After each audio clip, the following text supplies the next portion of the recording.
नमस्कार, मी पंजाब डक.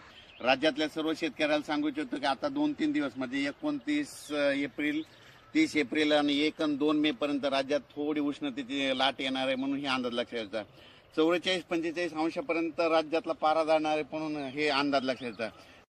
म्हणजे गुजरातच्या बाजूला उत्तर महाराष्ट्रात नंदुरबार, धुळे त्यामध्ये मेच्या पहिल्या आठवड्यात तिकडे तुरळक अवकाळी पावसाची शक्यता आहे. वारं पाऊस असणार म्हणून त्यांनी लक्षात द्यायचं.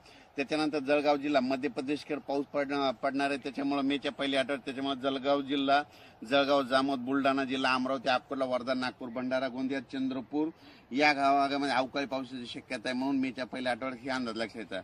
त्याच्यानंतर तेलंगणात देखील अवकाळी पाऊस पडणार आहे मेच्या पहिल्या आठवड्यात. त्याच्यामुळे तेलंगणाच्या सीमालगत नांदेड, धर्माबाद, त्याच्यानंतर नायगाव, नरसी या भागामध्ये, त्याच्यानंतर देगलूर, सगरोळे या भागामध्ये अवकाळी पावसाची शक्यता आहे म्हणून त्यांनी देखील लक्षात येतं. त्याच्यानंतर कर्नाटक भागामध्ये अवकाळी पाऊस असल्यामुळे त्याच्यामुळे सातारा, सांगली, सोलापूर, धाराशिव, त्याच्यानंतर लातूर जिल्हा, परभणी जिल्हा, बीड जिल्हा, हिंगोली जिल्हा या भागामध्ये अवकाळीचं म्हणजे संकट असणार आहे म्हणून हे लक्षात येतं.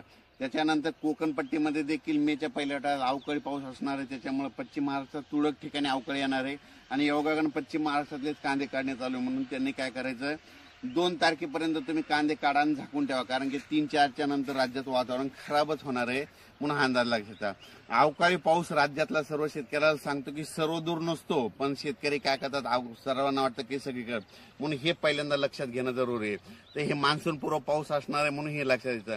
आणि हा मान्सून यावर्षी तर सर्व शेतकऱ्याला एक परत यातून अंदाज देणार आहे. यावर्षी खूप चांगला पाऊस पडणार आहे, म्हणजे समाधानकारक असणार आहे. जसा 2024ला पाऊस पडला तसंच यावर्षी 25ला देखील पाऊस पडणार आहे.